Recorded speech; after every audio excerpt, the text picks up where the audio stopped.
ठीक है।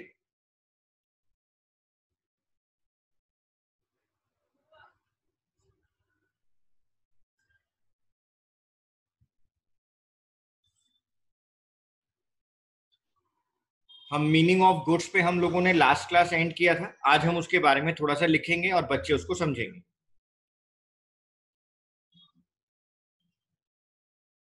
Goods means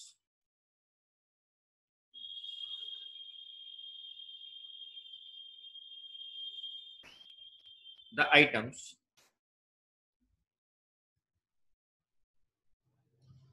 that are purchased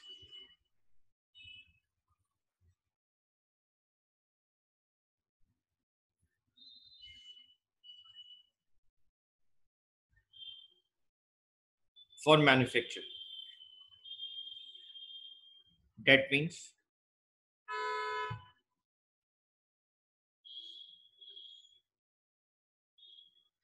raw materials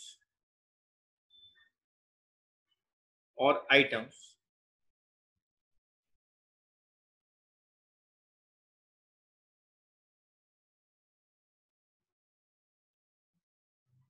for the purpose of resale. For example, TV,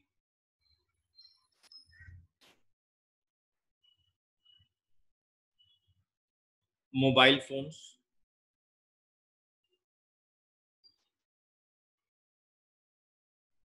computers, etc.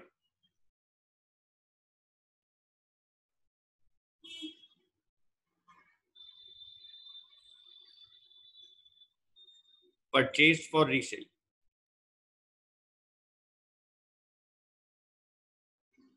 is termed as goods. And मैं important line लिखवा रहा हूं, is अगर बेटे goods की बात होगी, बिजनेस में अगर हम लोग कभी भी गुड्स की बात करेंगे, बिजनेस में हम लोग कभी भी गुड्स की बात करेंगे बेटे, तो गुड्स के लिए हम लोग एक टर्म यूज करेंगे, and is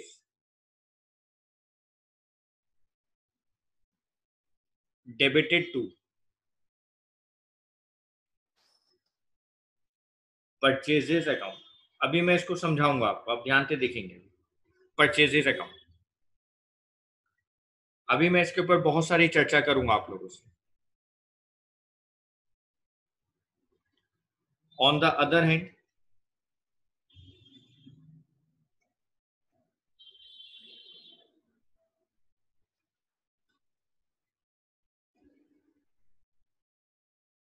if computer is purchased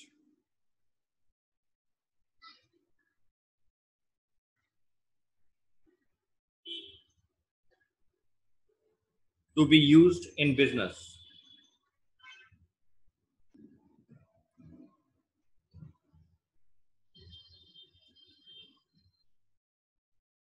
it will be debited to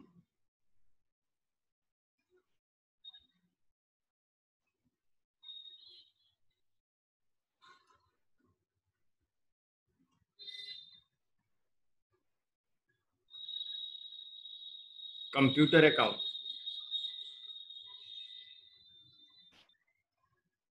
as an asset and not to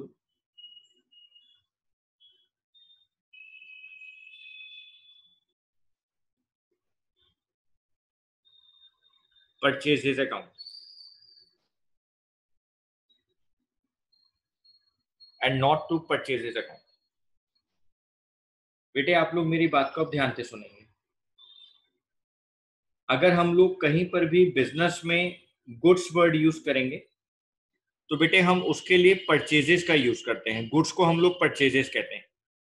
जब आप लोग गुड्स परचेज करके लाओगे, जब आप लोग गुड्स परचेज करके लाओगे, तो बेटे उसको परचेजेस कहा जाएगा। और जब आप लोग अपने गुड्स को, फिनिश गुड्स को सेल करोगे, तो बेटे उसको सेल कहा जाएगा।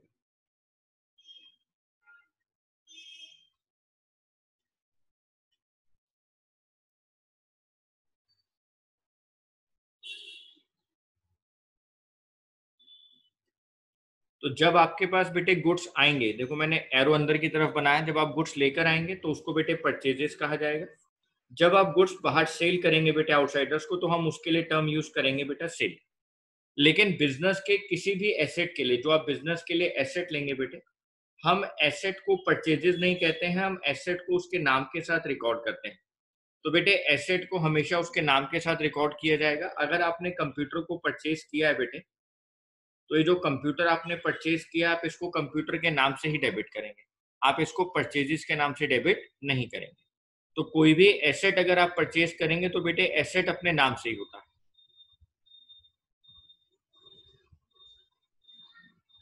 बेटे मैं यहाँ पे आपके साथ 4 टर्म्स क्लियर करूंगा एक बार, ठीक है? बेसिक अकाउंटिंग टर्म्स में जाकर मैं 4 टर्म्स फिर क्लियर करता हूँ। पहली टर्म होती है बेटे purchases.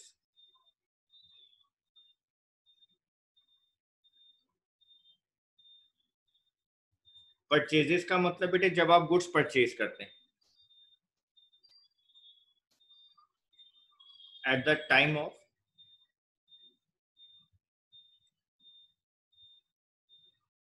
Purchase of goods.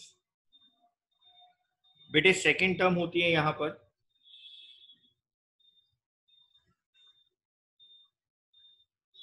Purchases return. Purchases return का क्या मतलब है बेटे, आप ध्यान से सुनना मेरी बात को। आप गुड्स परचेज करके लाए,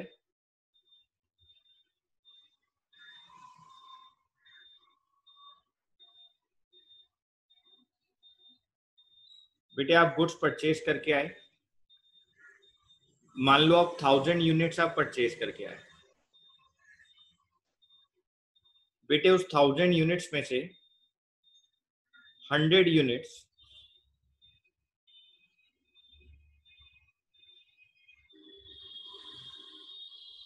100 यूनिट्स डिफेक्टिव है, उस 1000 यूनिट में से 100 यूनिट्स डिफेक्टिव है। बेटे आपने उन 100 यूनिट्स को जिस वेंडर से आपने परचेज किया था,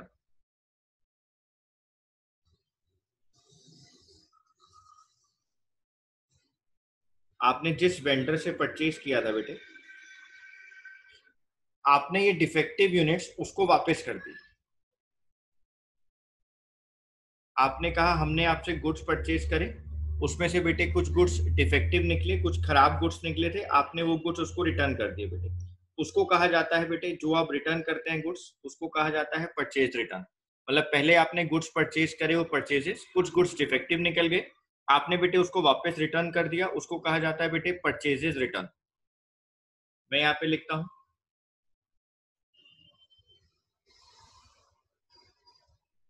eight the time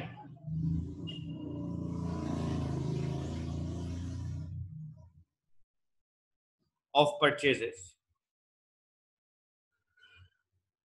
being return. जब आपने गुड्स बेटा वापस करे, आप गुड्स खरीद के लेकर आए, वो गुड्स आपके लिए डिफेक्टिव निकले, उसमें कुछ कमी निकली, आपने वो गुड्स वापस कर दी। तो जब आप बेटे गुड्स वापस करेंगे तो उसको कहा जाएगा परचेज रिटर्न। बेटे मैं थर्ड टर्म आपके साथ डिस्कस करूंगा, sales account.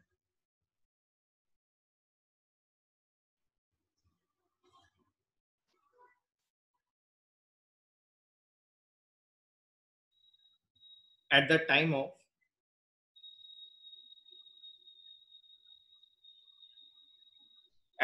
Of sale of goods,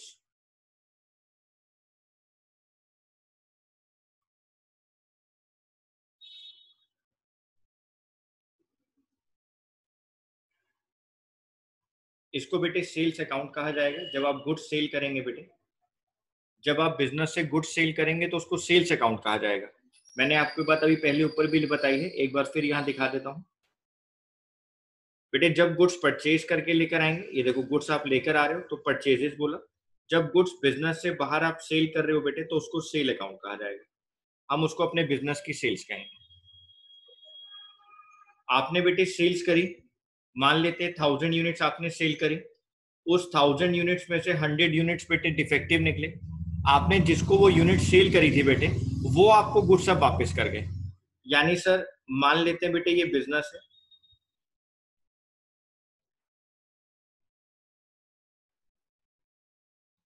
बेटे ये बिजनेस है, आप यहां से सेल कर रहे हैं,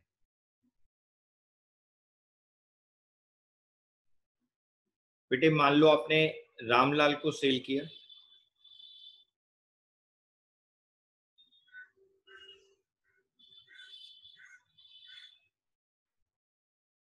आपने 1000 यूनिट सेल करी बेटे,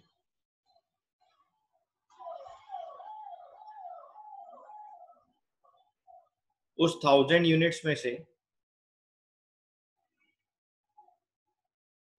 100 यूनिट्स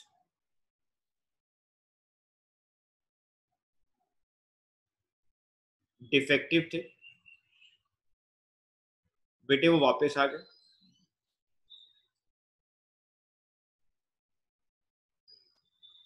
उसने हमें रिटर्न कर दिया। तो पहले हमने गुड्स सेल करे बेटे, और सेल करने के बाद उसमें से कुछ यूनिट्स डिफेक्टिव निकली, रामलाल हमें वापस कर गया बेटे। तो रामलाल ने जो गुड्स हमारे को खरीदने के बाद वापस कर दिए बेटे, उसको कहा जाता है sales return.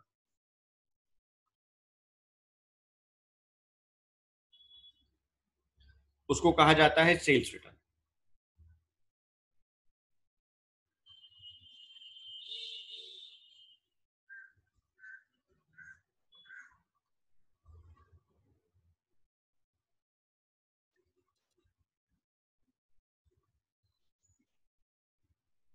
At the time of goods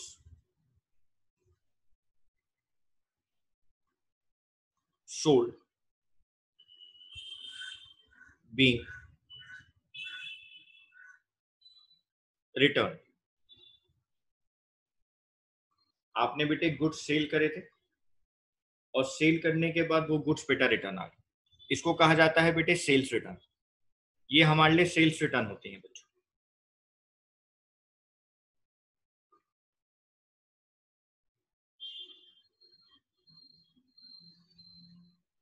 आप इसको नोट कर लें एक बार। बेटे कोई भी चीज आप लोग बिना नोट करे नहीं छोड़ेंगे। आप बिल्कुल ऐसा नहीं सोचेंगे कि हम स्क्रीनशॉट ले लेते हैं बाद में सब नोट कर लेंगे। आप साथ साथ नोट करें बच्चों।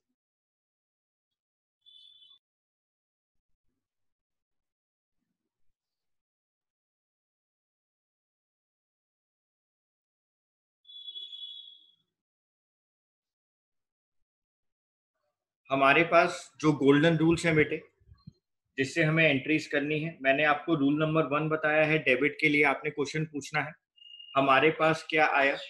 अगर हमें उसका आंसर नहीं मिलता है तो हमें क्वेश्चन पूछना है किसके पास आया। डेबिट वाली एंट्री हमारी कंप्लीट हो जाएगी। क्रेडिट के लिए हमारे पास क्वेश्चन है, हमारे पास पहला क्वेश्चन है बेटे हमारे पास से क्या गया। अगर हमें उसका आंसर नहीं मिलता है तो हम सेकंड क्वेश्चन पूछते हैं किसके पास से गया। हमारी बेटा एंट्री 100% कंप्लीट हो जाएगी। अगर हमारी एंट्री कंप्लीट नहीं होती है, अगर हमारी एंट्री कंप्लीट नहीं होती है तो ऐसा होगा नहीं। इसका मतलब सर वहां पे हो सकता है रूल नंबर 2 अप्लाई हो रहा हो, वहां कोई एक्सपेंस या लॉस आपको दे रखा हो, या फिर वहां पर आपको कोई इनकम या गेन दे रखा हो, तो वहां पे आपको रूल नंबर 2 अप्लाई करना पड़ेगा। वहां पे आपको रूल नंबर 2 अप्लाई करना पड़ेगा। तो बेटे इसी कॉन्सेप्ट की हेल्प से, इन्हीं रूल्स की हेल्प से हम लोग अपने चैप्टर को आगे लेकर आ रहे हैं।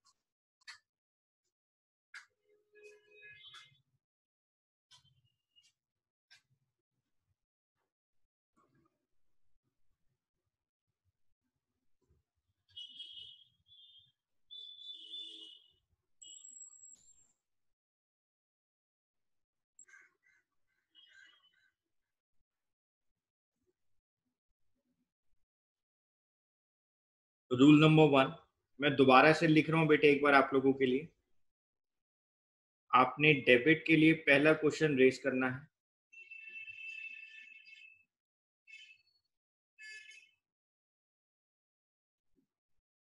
हमारे पास क्या आया। अगर हमें आंसर नहीं मिलता है तो सेकंड क्वेश्चन रेज करना है। किसके पास आया। क्रेडिट के लिए हमें फर्स्ट क्वेश्चन रेज करना है।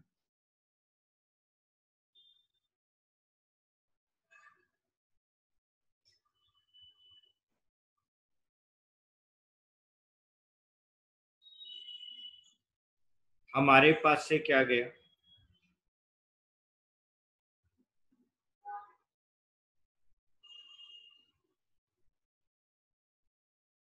और सेकंड क्वेश्चन है हमारे पास किसके पास से गया। रूल नंबर 2 मैंने आप लोगों को लिखवाया हुआ है।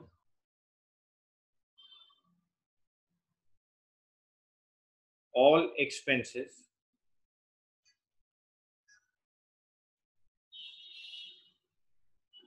And losses are debited. All income and gains are credited.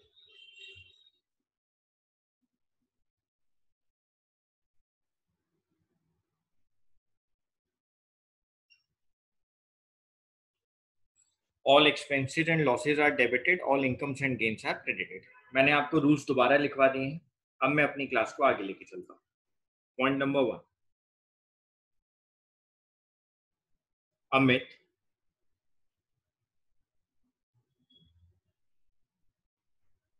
started business with rupees 50,000 as capital in cash। Amit ने अपना बिजनेस स्टार्ट किया है। अमित ने अपना बिजनेस स्टार्ट किया है और उस बिजनेस को स्टार्ट करने के लिए बेटे उसने 50,000 रुपए की कैपिटल कैश में बिजनेस में इन्वेस्ट की। अमित ने अपना बिजनेस स्टार्ट किया है, 50,000 रुपीज की कैपिटल उसने कैश में इन्वेस्ट की है बेटे। 50,000 रुपीज की कैपिटल उसने कैश में इन्वेस्ट की। बेटे डेबिट के लिए हमारे पास पहला क्वेश्चन, हमारे पास क्या आया। हमारे मतलब मैंने आपको बता रखा है बेटे बिजनेस, मतलब बेटा बिजनेस के पास क्या आया। सर बिजनेस के पास तो कैश आ रहा है।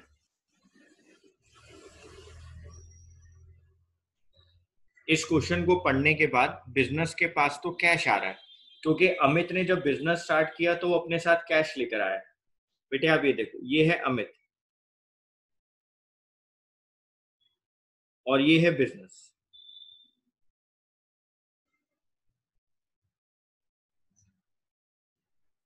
ये है बेटे बिजनेस। अमित अपने साथ कैश लेके आ रहा है बेटे। अमित बिजनेस के अंदर अपने साथ कैश लेकर आ रहा है, तो बिजनेस के पास कैश आ रहा है बेटे। अमित अपने साथ कैश लेकर आ रहा है, यानी बेटे बिजनेस के पास कैश आ रहा है। तो सर हमारे पास क्या आया बेटे, कैश आया। तो आपने लिखा cash account debit 50,000। Cash account debit 50,000। Sir second question, हमारे पास से क्या गया क्रेडिट के लिए। डेबिट साइड कंप्लीट हो गई। अब क्रेडिट के लिए आपके पास क्वेश्चन आया, क्रेडिट के लिए बच्चों के पास क्वेश्चन आया, हमारे पास से क्या गया। सर बिजनेस के पास से तो कुछ भी नहीं जा रहा, तो हमें सर इसका आंसर नहीं मिल रहा। हमें इसका आंसर नहीं मिल रहा, तो मैंने आपको सिखाया है अगर आपको इसका आंसर नहीं मिलता बेटे तो आप सेकंड क्वेश्चन अपने आप से रेज करो, किसके पास से गया। सर अमित के पास से गया। किसके पास से गया, अमित के पास से गया। तो सर हम यहाँ पर क्या अमित को क्रेडिट कर दें। बेटे आप लोग जल्दी से मुझे सोच के बताओ, जब बिजनेसमैन बिजनेस में पैसा इन्वेस्ट करता है तो अमित के लिए वो पैसा क्या कहलाता है। सर वो अमित के लिए पैसा कहलाता है कैपिटल। तो बेटे हम अमित को नहीं करेंगे क्रेडिट, हम किसको क्रेडिट करेंगे, हम कैपिटल को क्रेडिट करेंगे। तो हमने क्रेडिट के लिए पहला क्वेश्चन पूछा, क्रेडिट के लिए हमने पहला क्वेश्चन पूछा, हमारे पास से क्या गया। सर बिजनेस के पास से कुछ नहीं गया, यहाँ पर हमारे का मतलब बिजनेस होता है बेटे। बिजनेस के पास से कुछ भी नहीं गया, हमें उसका आंसर नहीं मिला है, हमें इसका आंसर नहीं मिला है, तो हमने अपने पास से सेकंड क्वेश्चन रेज किया। किसके पास से गया? सर अमित के पास से गया। किसके पास से गया? सर अमित के पास से गया। तो बेटे जो अमित के पास से गया, अमित के पास से जो गया उसको क्या कहा जाता है? सर उसको कहा जाता है कैपिटल। तो सर आपने हमें सिखाया था अकाउंट के नीचे आपको 2 लिखना है, यहां से नहीं शुरू करना, अकाउंट के नीचे लिखना है। तो मैंने यहाँ पे लिखा 2 कैपिटल अकाउंट 50,000। सर यहाँ पे हम नरेशन लिख सकते हैं। हाँ बेटे नरेशन आपको हर बार लिखनी है ब्रैकेट में, और नरेशन हमेशा बीइंग से स्टार्ट होगी। Being the capital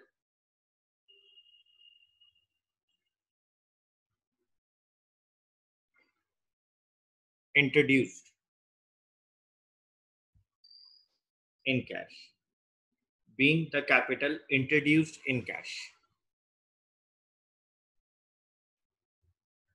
first transaction हमारी कंप्लीट हो गई बेटे। सेकंड की बात करें,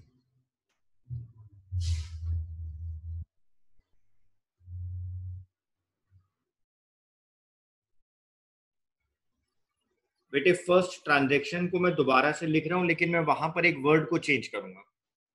Amit introduced capital of ₹1 lakh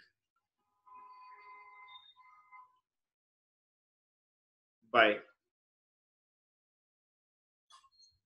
check. Sir आपने यहां पर कैश की जगह चेक लिख दिया है, आपने यहां पर कैश की जगह चेक लिख दिया है सर। हाँ बेटे मैंने यहाँ पर कैश की जगह चेक वर्ड लिख दिया है। आपको हमेशा याद रखना है प्यारे बच्चों कि अगर कभी भी पूरे अकाउंट्स में चेक वर्ड आएगा, किसी भी ट्रांजैक्शन में चेक वर्ड आएगा ना, तो चेक को रिलेट किया जाता है बैंक के साथ। जब हम अपने बैंक के अंदर कोई भी ट्रांजैक्शन करते हैं बेटे, तो हम चेक का यूज करते हैं। हमारे को चेक बुक दी जाती है, जो हमें चेक बुक इश्यू होती है बेटे बैंक से, हम उसका यूज करते हैं। तो यहाँ पर अमित ने बिजनेस के अंदर पैसा लगाया है और वो अपने साथ चेक लेकर आया बेटे। तो जैसे यहाँ पर चेक आ गया, तो आपको समझ जाना है इन द कंटेक्स्ट ऑफ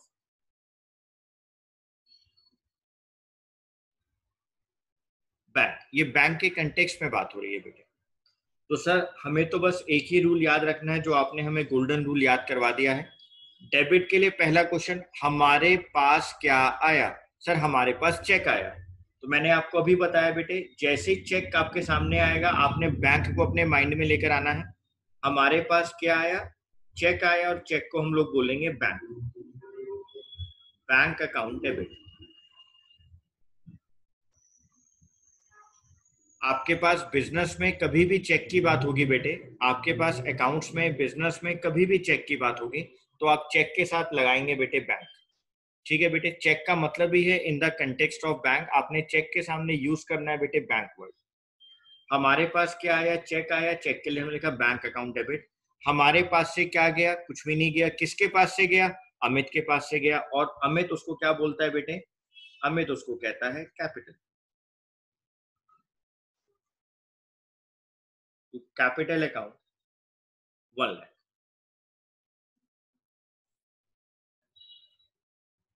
मैं नरेशन लिखूंगा, being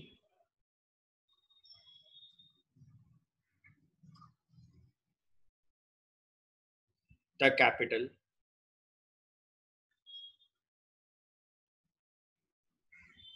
introduced by check, being the capital introduced by check. Point number 3, यहां देखो मैं बेटे क्या करूंगा, दोनों ट्रांजेक्शन्स को मर्ज करता हूं। Amit started business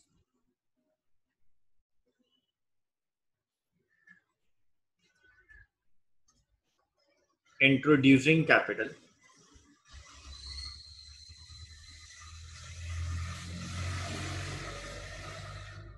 of rupees 50,000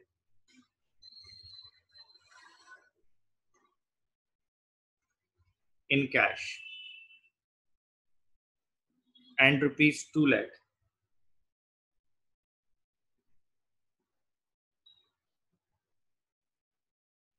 by check. Sir मतलब वो टोटल 2,50,000 लेकर आया है, जिसमें वो 50,000 कैश में लेकर आया है, जिसमें बेटे वो 50,000 कैश में लेकर आया है, और 2 लाख रुपीस वो चेक से लेकर आया है। 2 लाख रुपए वो चेक से लेकर आया है। हाँ बेटे, यहाँ पे वो 50,000 रुपया कैश में लेकर आया है और बाकी का 2 लाख रुपया वो चेक से लेकर आया है। तो सर हमारे पास क्या आया बेटे? हमारे पास दो चीजें आई, कैश अकाउंट डेबिट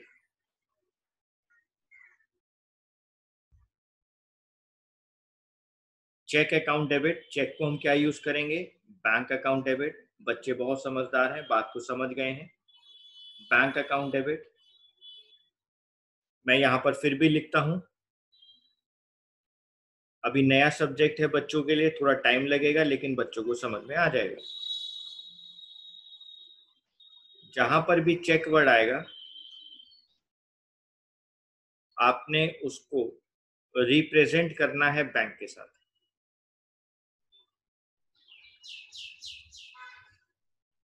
आपने उसको रिप्रेजेंट करना है बैंक के साथ। तो cash account debit 50,000, bank account debit 2 lakh. हमारे पास से क्या गया? कुछ भी नहीं गया। किसके पास से गया? अमित के पास से गया, और अमित उसको बोलता है capital, to capital account 2,50,000।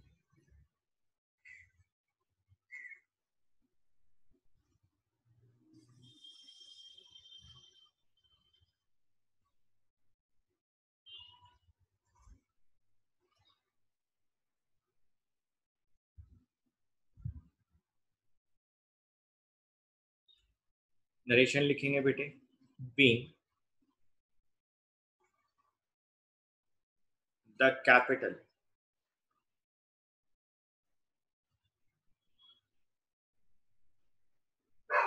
introduced in cash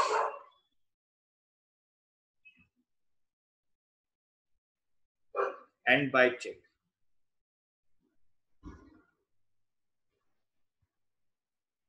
अब आपको मैंने बेटे तीनों सिचुएशंस बता दी। बच्चों मैंने आपको तीनों सिचुएशंस बता दी। बिजनेस के लिए जब बिजनेस स्टार्ट किया जाएगा तो जो प्रोप्राइटर है, जो ऑनर है, वो कैपिटल कैश में लेकर आ सकता है, वो कैपिटल चेक में लेकर आ सकता है, या वो कैपिटल कैश और चेक दोनों में लेकर आ सकता है। ठीक है सर। बेटे नेक्स्ट पॉइंट देखेंगे, पॉइंट नंबर 4। बस आप मेरे रूल्स याद कर लो बेटे, जो मैंने आपको लिखवाए। किसी भी जर्नल एंट्री में आपको दिक्कत नहीं हो। बच्चों को अगर रूल्स याद हो गए हैं तो सारी जर्नल एंट्रीज बनानी आ चुकी। Deposited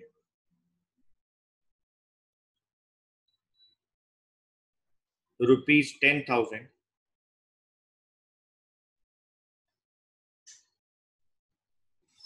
in bank. आपने बैंक में डिपॉजिट करे हैं 10,000 रुपए।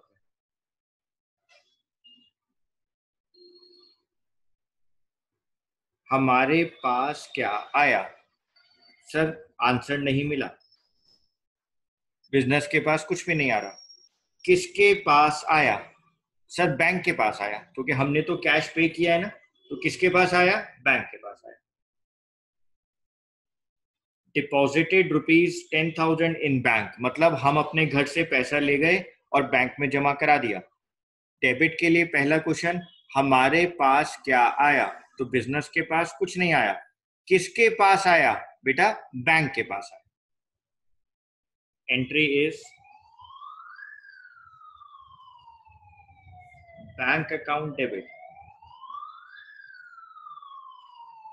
10,000। सर क्रेडिट के लिए हमारे पास पहला क्वेश्चन क्या आएगा, हमारे पास से क्या गया। सर हमारे पास से क्या गया, हमारे पास से कैश गया, हमारे पास से कैश गया। तो बेटे हमारे पास से कैश गया, तो यहां लिख दो 2 cash account 1 lakh.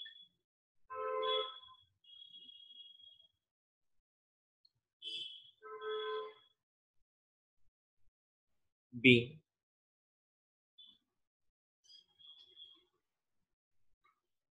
The cash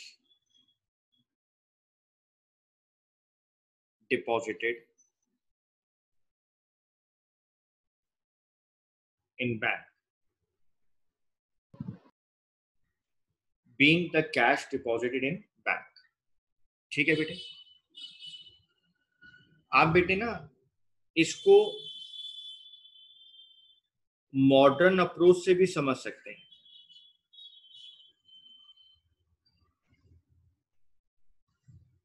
आप इस ट्रांजैक्शन को मॉडर्न अप्रोच से भी समझ सकते हैं। कैसे, मैं आपको बताता हूं, आप ध्यान से समझना बच्चों। ये बिजनेस है, यहां पे इसके पास कैश रखा है,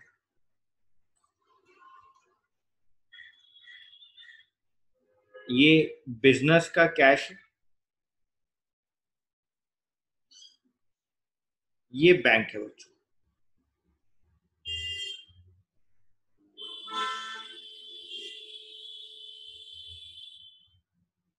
ये बैंक है बेटे। बिजनेस अपने इस कैश को, इस वाले कैश को लेकर गया है और बैंक में डिपॉजिट कर रहा।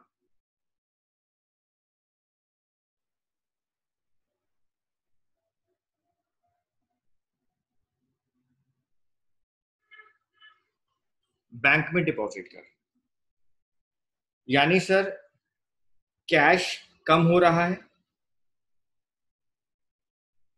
और यहां पर जो बैंक है वो इंक्रीज हो रहा है। बेटे इस प्रोपराइटर का, मान लो बेटे प्रोपराइटर है रामलाल, तो रामलाल का बैंक में अकाउंट है। बेटे रामलाल का बैंक में अकाउंट है। मान लो उस अकाउंट के अंदर अभी ऑलरेडी 50,000 रुपए है, ये एग्जिस्टिंग बैलेंस है।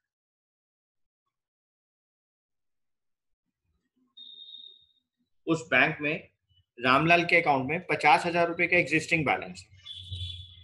मान लो बिजनेस के पास कैश था बेटे 1 लाख रुपए का, रामलाल ने यहां से 10,000 रुपए निकाले।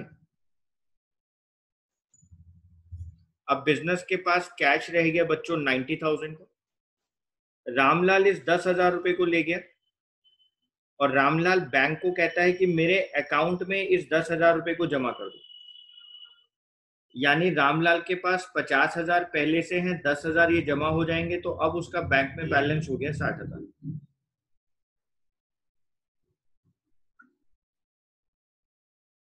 रामलाल का बैंक में बैलेंस हो गया 60,000। यानी सर आप बिल्कुल ठीक कह रहे हैं, यहां पर कैश कम हो रहा है और यहां पर बैंक उसका इंक्रीज हो रहा है। बेटे रामलाल का बैंक अकाउंट हो या रामलाल का कैश हो, दोनों रामलाल के ही हैं, लेकिन बिजनेस में जो कैश पड़ा है वो कम हो गया 10,000 से और उसका जो बैंक है बेटे वो इंक्रीज हो गया 10,000 से। अब आप मेरी बात को ध्यान से सुनो बेटे, कैश हो या बैंक हो, दोनों ही बिजनेस के लिए एसेट्स हैं। दोनों ही बिजनेस के लिए एसेट्स हैं। यहां पे कैश कम हो रहा है, यहां पर बैंक इंक्रीज हो रहा है। और हम लोगों ने rules of debit and credit में इस बात को बहुत अच्छे से याद किया हुआ है बेटे, कि जब एसेट्स इंक्रीज होती हैं तो डेबिट होती हैं और जब डिक्रीज होती हैं तो क्रेडिट होती है। यहाँ बैंक इंक्रीज हो रहा है इसलिए डेबिट हो गया। हाँ सर। हाँ देखो बेटे, यहाँ पर बैंक और कैश दोनों मेरे लिए एसेट है। यहां पर कैश कम हो रहा है यानी एसेट कम हो रही है, तो बेटे क्रेडिट हो गया। बैंक इंक्रीज हो रहा है यानी एसेट इंक्रीज हो रही है, डेबिट हो गया। जब एसेट्स इंक्रीज होती हैं बेटे तो डेबिट होता है, और जब एसेट्स डिक्रीज होती हैं बच्चों तो वो क्रेडिट होता है। तो कैश और बैंक दोनों ही मेरे लिए एसेट हैं। जैसे मेरी एसेट इंक्रीज हो गई वो डेबिट हो गया, जैसे मेरी एसेट्स डिक्रीज हो गई बेटे वो क्रेडिट हो गया। यानी एसेट्स के ऊपर इफेक्ट देखना था, मेरे पास से कैश कम हो गया और दूसरी तरफ मेरे पास बैंक इंक्रीज हो गया, दोनों ही मेरे लिए एसेट हैं।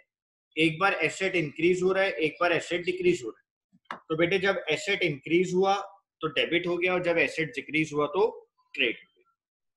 ठीक है सर, नेक्स्ट पॉइंट देखेंगे बेटे,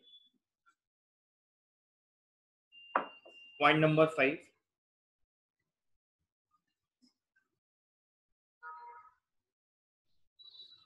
point number 5, purchased goods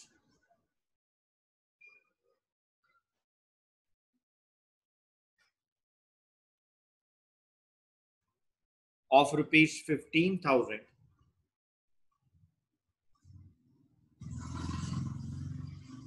in cash। बेटे मैं आपको फिर यहाँ पर ये वर्ड पे अंडरलाइन करवा रहा हूँ, यहाँ पे वर्ड आ रहा है गुड्स। और मैंने आपको बार बार समझाया है, अच्छे से समझाया है, नोट्स भी लिखवाए हैं कि बेटे जब भी कभी हम गुड्स को परचेज करेंगे, बच्चे कभी भी गुड्स को परचेज करेंगे तो बेटे उसको कहा जाता है परचेजेस। आप जब भी कभी गुड्स को परचेज करेंगे तो बेटे उसको कहा जाता है परचेजेस।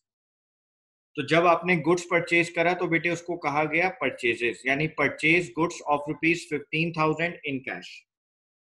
तो सर हमारे पास पहला क्वेश्चन है डेबिट के लिए, हमारे पास क्या आया?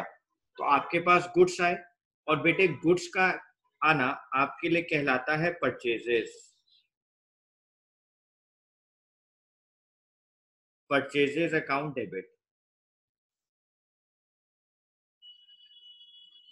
15,000। क्रेडिट के लिए हमारे पास से क्या गया? हमारे पास से क्या गया?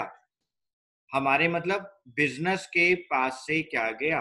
सर बिजनेस के पास से कैश गया, बिजनेस के पास से कैश गया।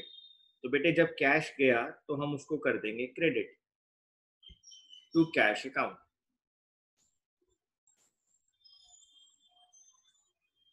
15,000। आप नरेशन लिखेंगे, being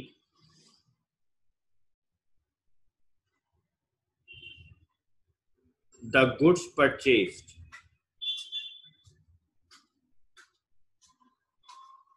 for cash, being the goods purchased for cash। ठीक है सर। पॉइंट नंबर 6, मैं इसी ट्रांजैक्शन में एक वर्ड चेंज करूंगा बेटे, देखो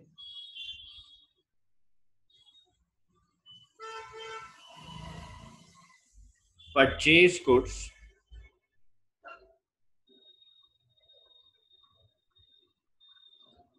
of rupees 75,000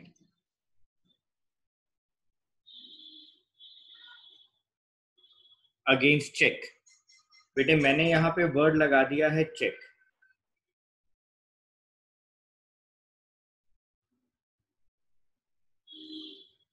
आप बेटे गुड्स परचेज कर रहे हैं और मैंने वहां पे वर्ड लगाया है बेटा चेक, और मैंने आपको बार बार समझाया है चेक का मतलब होता है in the context of bank.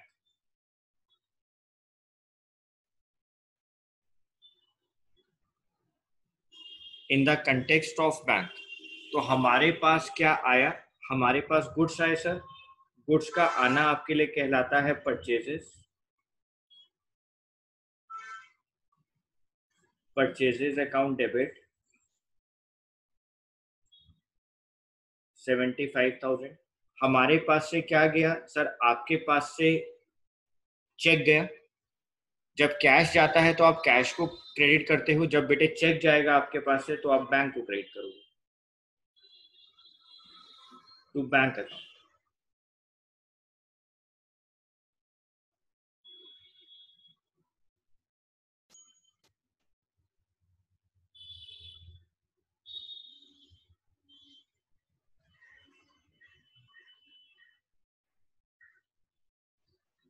being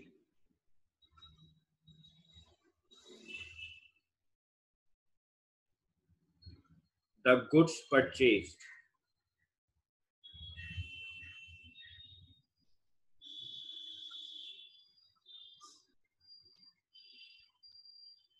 against check,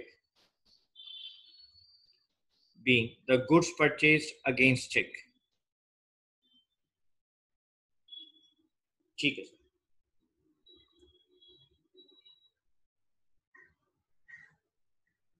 point number 7, बच्चे साथ साथ नोट करें।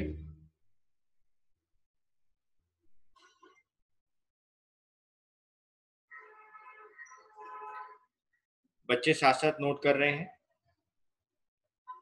परचेज गुड्स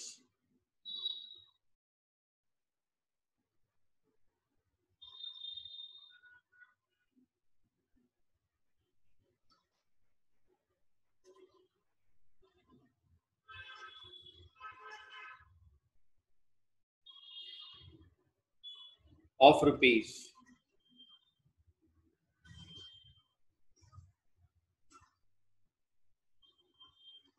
5,000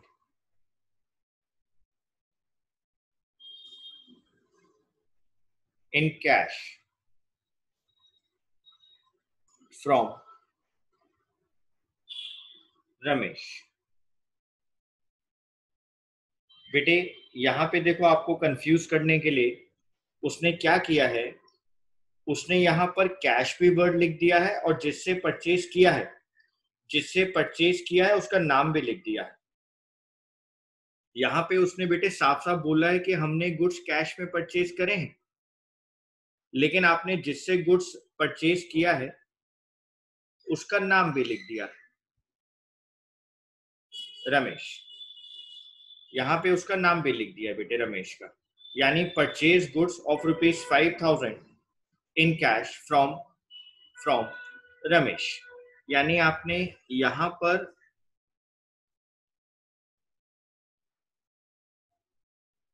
कैश के साथ साथ रमेश का नाम दे दिया। तो बेटे इससे हमें कंफ्यूज नहीं होना है, हमारे पास इसकी अब कोई वैल्यू नहीं है, हमारे पास इस नाम की अभी कोई वैल्यू नहीं है, क्योंकि साफ साफ लिखा है इन कैश। आपने गुड्स कैश में परचेज करे हैं बच्चों, आपने गुड्स कैश में परचेज करे हैं, यहाँ पे इस नाम की अभी कोई वैल्यू नहीं है क्योंकि साफ साफ लिखा है in cash.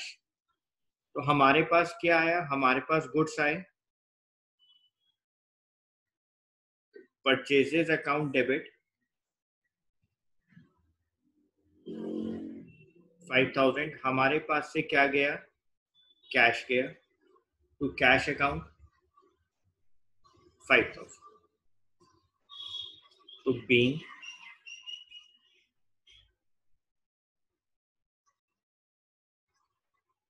the goods purchased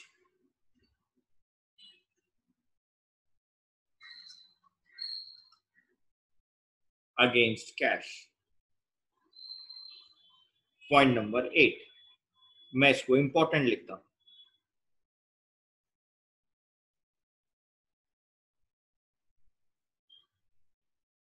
बच्चे साथ साथ नोट करेंगे और मैं इसको इंपॉर्टेंट लिखता हूं।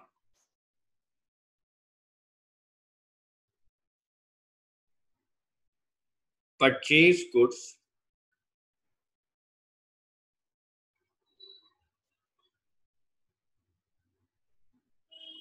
of ₹75,000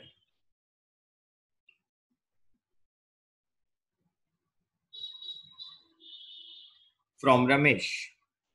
सर इस ट्रांजैक्शन में तो कहीं पर भी कैश या चेक वर्ड नहीं है, यानी बेटे जब मैंने आपको पहली क्लास में, सेकंड क्लास में अच्छे से समझाया था कि जब भी कभी किसी का नाम आपको मेंशन किया जाएगा तो बेटे वो क्रेडिट ट्रांजैक्शन होगी। मैंने आपको ये बात लिखवाई भी थी। सर आप एक बार बता देंगे? हाँ बेटे देखो, मैंने आपको लिखवाई भी।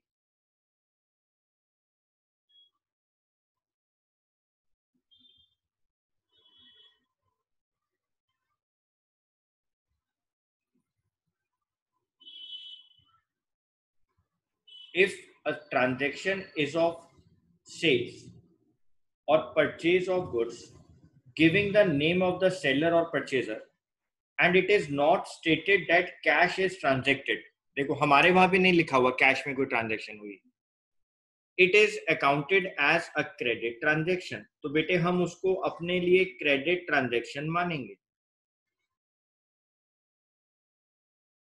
हम उसको अपने लिए क्रेडिट ट्रांजेक्शन मानेंगे।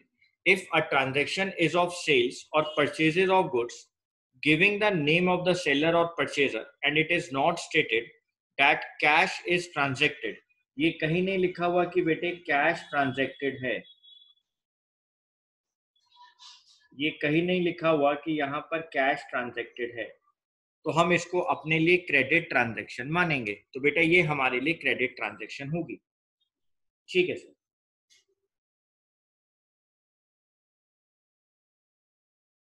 तो purchase goods of ₹75,000 from Ramesh. Debit के लिए पहला क्वेश्चन, हमारे पास क्या आया? सर आपके पास गुड्स आए। गुड्स का आना आपके लिए कहलाता है purchases. Purchases account debit.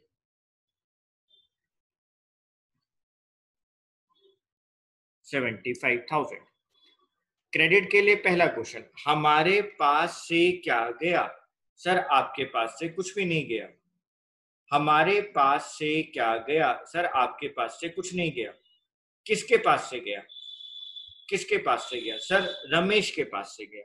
Okay बेटे, तो टू रमेश अकाउंट। जब भी कभी हम नाम लिखेंगे तो यहाँ पे एपोस्ट्रोफी एस लगाएंगे, रमेश अकाउंट। या फिर बेटे आप सिर्फ रमेश लिखना चाहते हैं, एस लगाना नहीं चाहते हैं, तो आप सिर्फ रमेश अकाउंट ना लगाएं, फिर आप उसके आगे 75,000।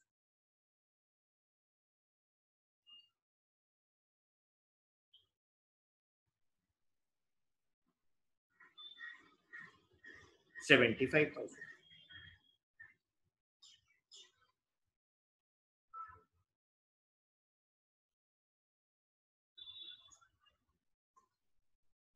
being the goods purchased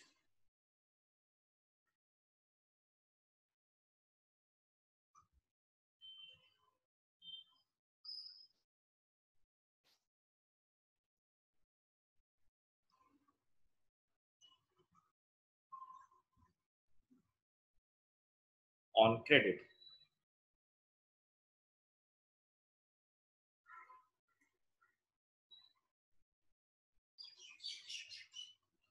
being the goods purchased on credit।